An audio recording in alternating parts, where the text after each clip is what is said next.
The data centers are coming now and faster than ever with their load. A lot of the problems that we're talking about are really, really big. If we put all of these good ideas together, how does that kind of chip away at the problem? It's not just about throwing a bunch of solutions at the wall. It's also about really getting granular and defining those problems. For the utility industry, there's long been a challenge of data being siloed, data not being necessarily reliable. We can't just throw tech at problems. We have to really understand what we're doing. And then how are we going to solve this problem? How do we collectively figure out how to efficiently scale along with where the need is scaling?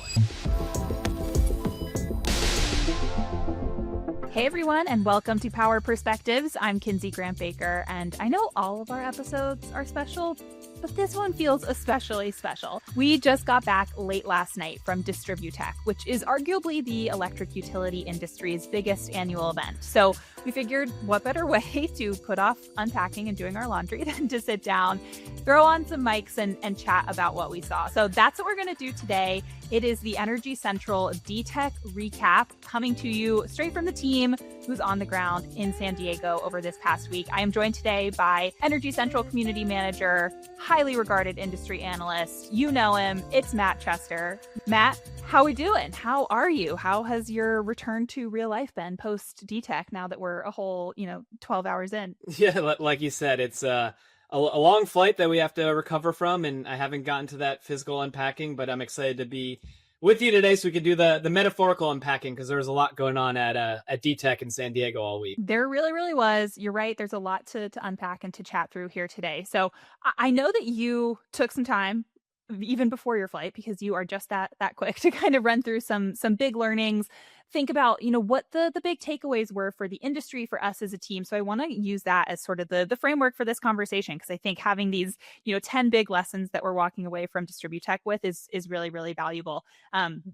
The one that I think we should start with here, a lot of what Distributech is all about is providers offering solutions to big problems that seem to really be determining the narrative, the direction of the utility industry. It seems like there was a bit of a takeaway or a feeling here at Distributech this year that it's not just about throwing a bunch of solutions at the wall. It's also about really getting granular and defining those problems. Tell me a little bit more about what you heard in terms of that as a takeaway number one. Yeah, I think a conference like Distributech, we all get excited to go for it. It's once a year. We have a lot of build up to it. So there's a tendency to move towards buzzwords and, predictably something like AI or data centers. Those are the buzzwords that we came in expecting and that we all heard about. But I think what's important, and I heard this from a couple different conversations and panelists, is, let's not get too deep into those. Let's not just say, all right, well, I need an AI solution for X, Y, and Z. Let's instead talk about, well, what does intelligence mean?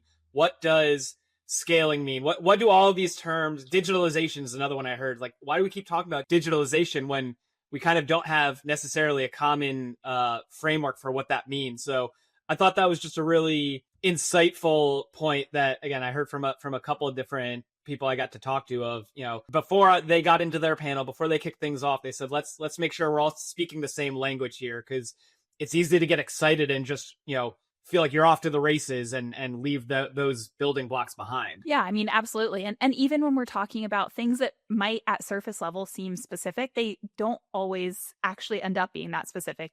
Demand response, right? Or VPPs. These are words that we hear a lot in programming and conversations, but okay, what exactly do you mean? What exactly does that look like in practice? What is the problem that that's solving? I think that using technology as a way to open the door to more specific conversations about like what the problem is did feel like a significant part of the conference. And I think in addition to that too, I know you mentioned this in one of your learnings as well, that a lot of the problems that we're talking about are really, really big. When we're talking about affordability is something that is large and thorny and has a lot of different angles that we can take to really understand it. But it seems like the solutions are kind of maybe also taking a similar approach. It's not a one size fits all sort of a, problem solver, right? Like that kind of feels like what people are talking about. Yeah, I was kind of comparing it to, a couple of years ago at DTech when, maybe data centers weren't the headliner, but it was EVs. And it was like, okay, so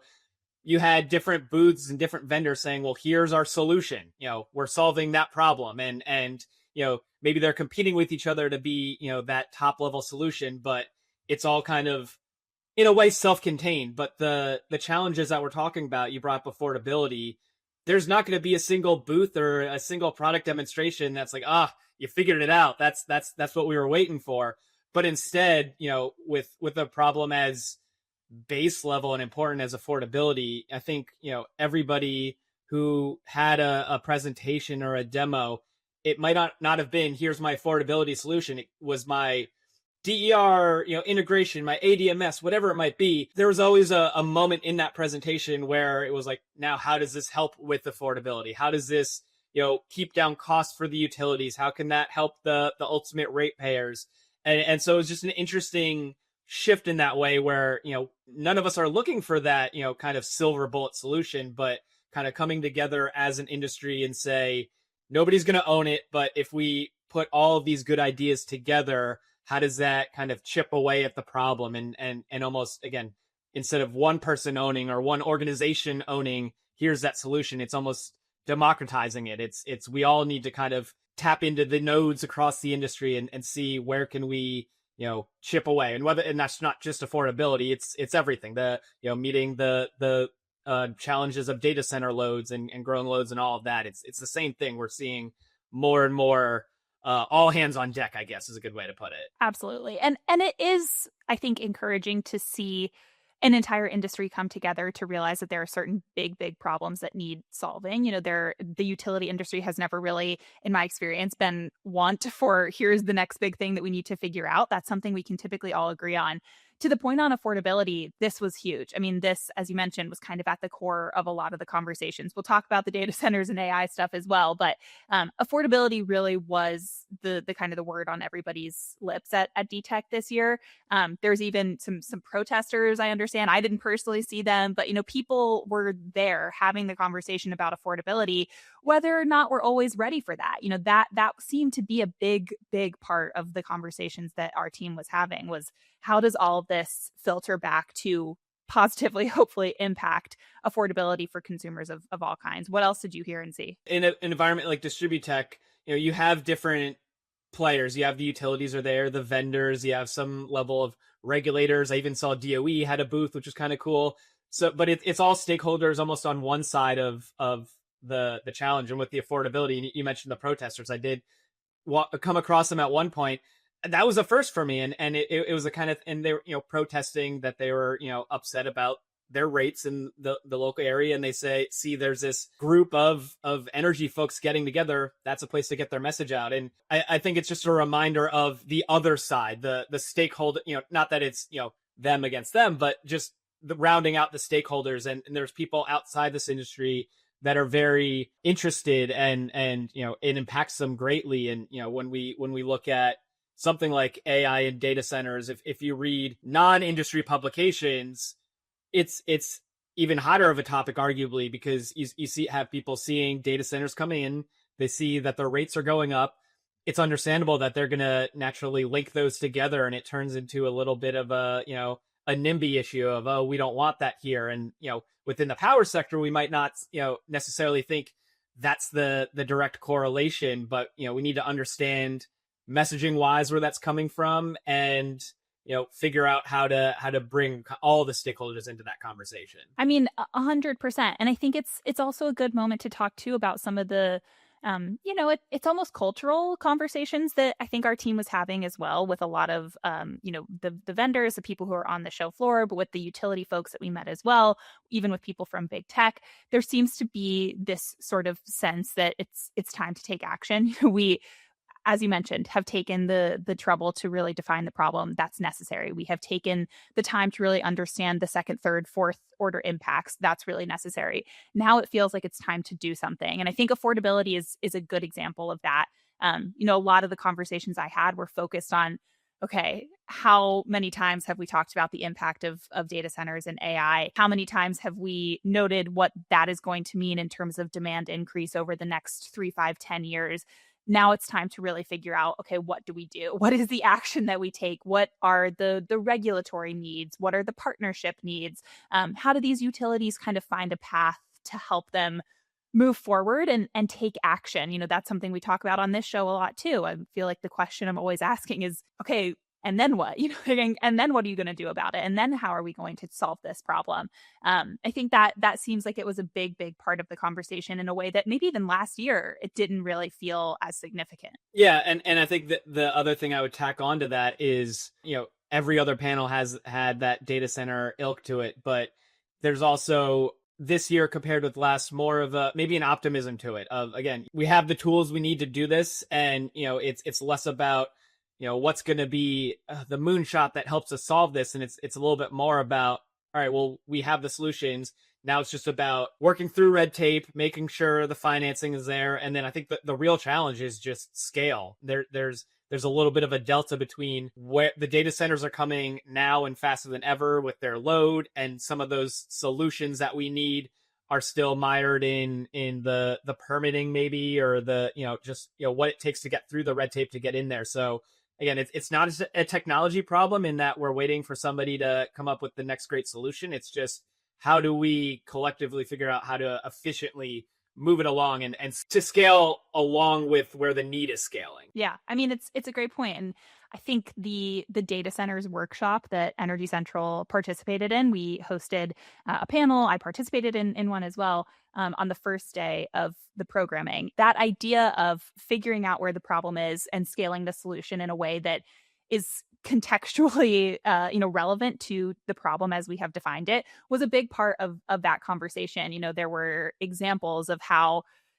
let's take AWS, Amazon Web Services, how someone like AWS is helping to move things along faster, helping to, develop really interesting tech that they can actually show on screen and say, this is how you go through it. This is what it looks like.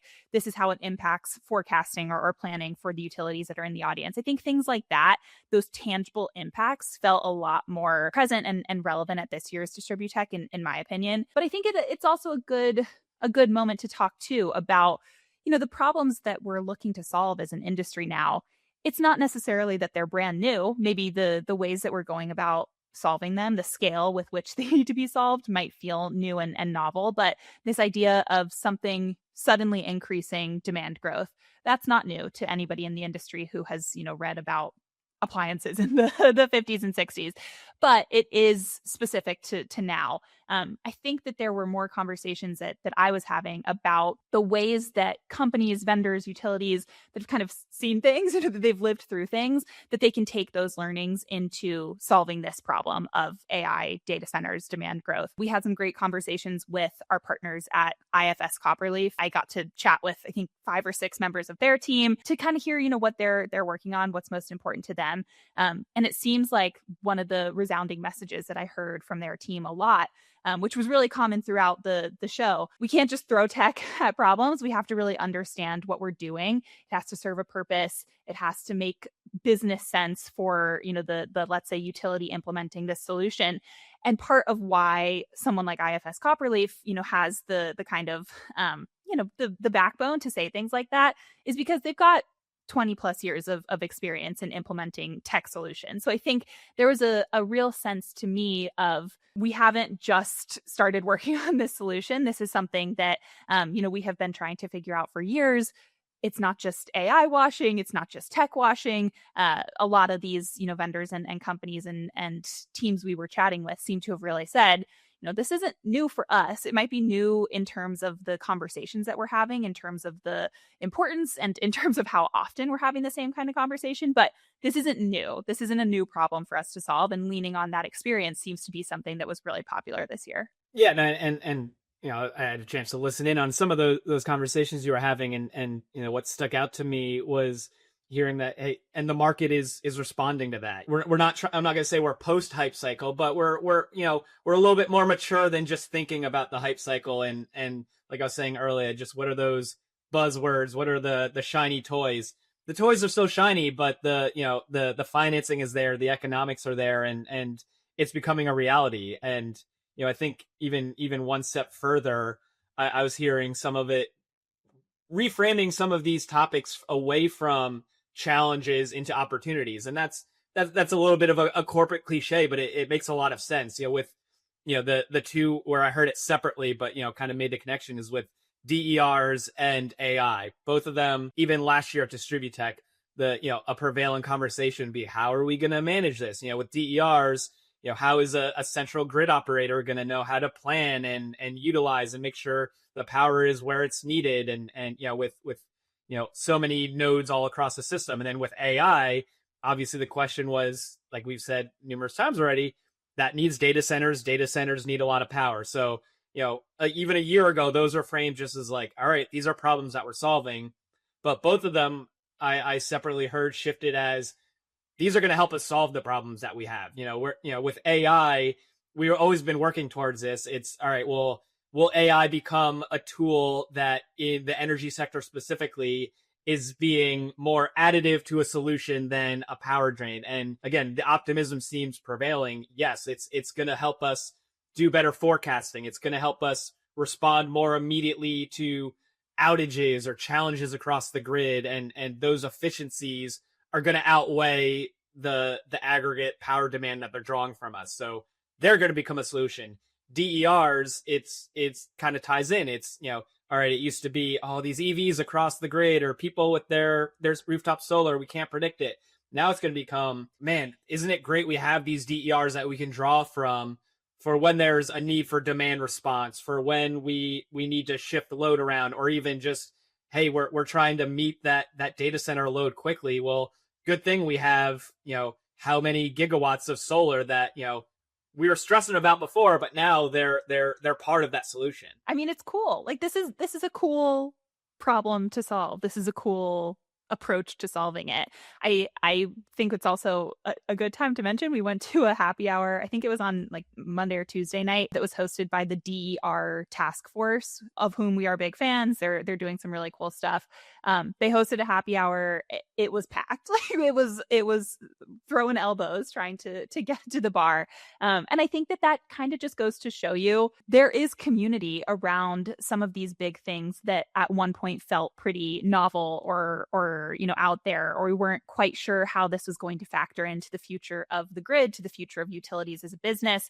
And now we have people who say that they're, like, DER pilled, right? Like that is a big part of the community of what it means to be part of the energy industry. And going to an event like that, that's like packed to the gills, is very, very cool to me, to see all of that excitement and optimism and people who are just amped to figure it out together.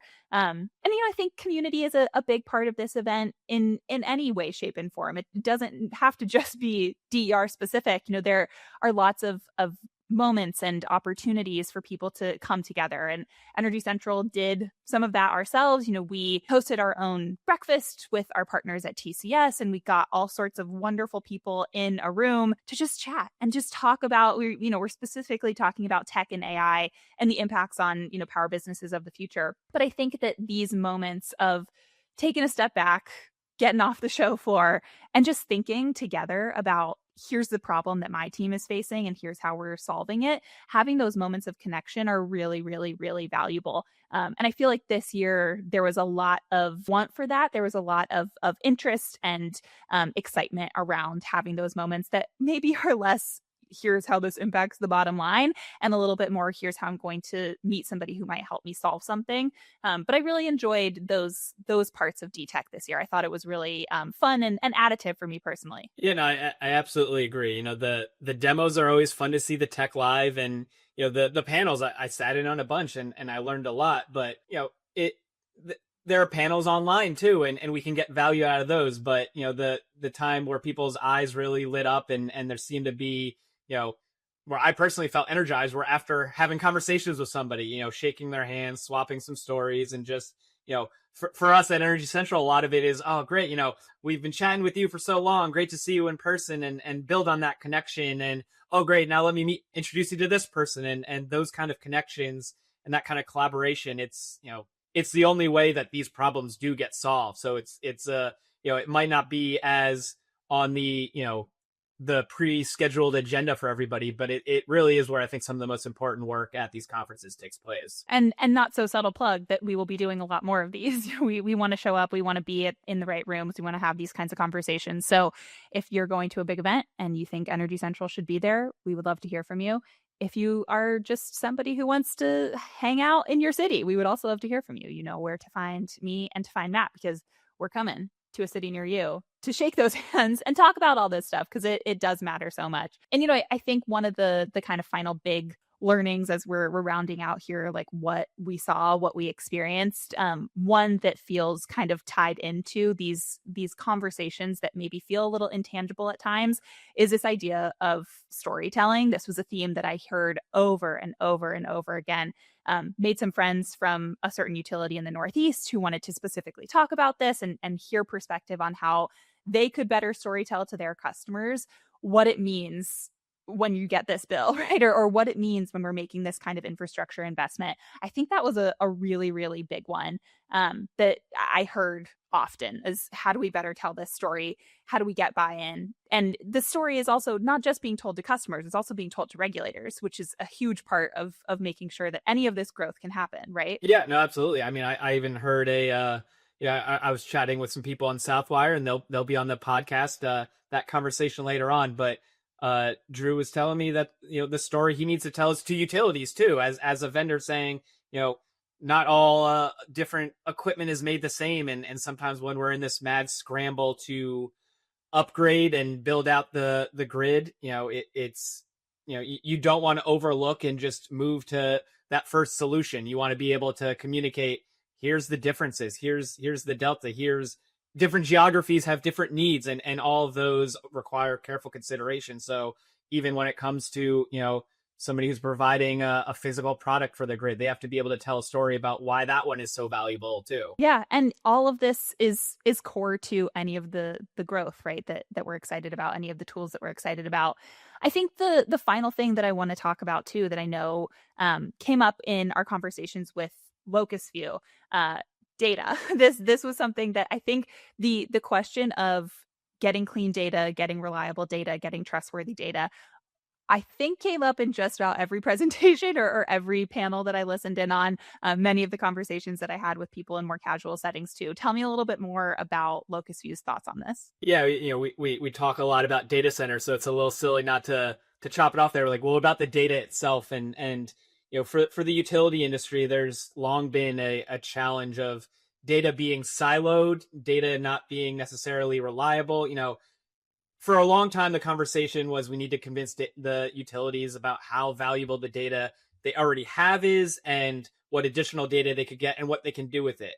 That message has definitely sunk in, but there's still something to be said about making sure they know proper data practices. Make sure you're fending off data degradation, and I think most importantly, Danny at Locust View is telling me that it's not a one-time task. Sometimes it can be such a large endeavor to go through the data collection and make sure you're doing it in the proper way. And you kind of want to get to the end of that and be like, all right, we did it. That's great. But that's almost just a new starting point of like, well, you need to keep that going.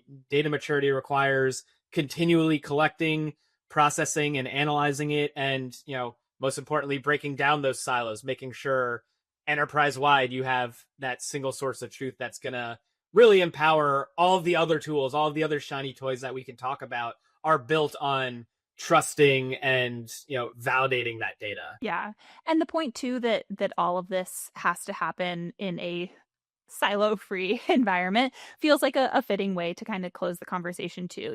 It's a big challenge to recognize that the solutions to some of the big problems that we have in the utility industry today, there is no one size fits all approach. It has to be everything all at once, which is overwhelming. It is a massive undertaking to recognize that it has to be across teams. It has to be across technologies. It has to be across the entire spectrum, from permitting to, the downstream elements of the energy industry, all the way to the upstream elements of the energy industry. This all has to sort of happen in concert, which is hard. It's not going to be easy. But I do think that the conversations that I was hearing this week, to me, suggest that we're having really mature, context-heavy conversations about sort of who's on first, who's responsible for what, where we can partner with people to make the right kinds of moves and make them happen quickly, and how that all ultimately, at the end of the day, boils down to a pretty simple solution and formula of clean, reliable, affordable energy for everybody. That's what we're all after. That's the sort of baseline of all of these conversations. The ways that we get there are a winding road that are complicated and nuanced. But, I think I feel optimistic leaving Distributech this year that we're on the right track. Even since last year, the progress that has been made feels significant. It feels measurable. It feels big. And so I'm excited to go again next year and see what our big conversation is going to be in 2027. I imagine it's something we're not even thinking about right now. I think you're right there. And the optimistic takeaway, I definitely felt that too. So, hopefully we'll keep working on that same track, and, we'll see what Atlanta has in 2027, because that's where Distributech will be. Yeah, we'll see you there. We're going to have some fun over the next year. We certainly will have lots of conversations like this focused on some of these big topics. So good to sit down, Matt, at the beginning of the year and chat about what are going to be the dominant forces in our conversations with utility pros this year. Thank you so much for joining us at Distributech, for pulling together all of these great ideas, and for sitting down and talking about it with me. Of course, always great to digest, and curious to see what our community thinks too, if they have additional takeaways. Absolutely. Yeah. If you have any other big learnings from DTech, if you were there, if you have questions and you were not there, we'd love to hear from you. We'll have this on the Energy Central platform very soon. Send us a question, pop into the comments, and we'll get the conversation going. And in the meantime, thank you so much for tuning in. I'm Kinsey Grant Baker. This is Matt Chester from Energy Central, and we hope you have a great rest of your day.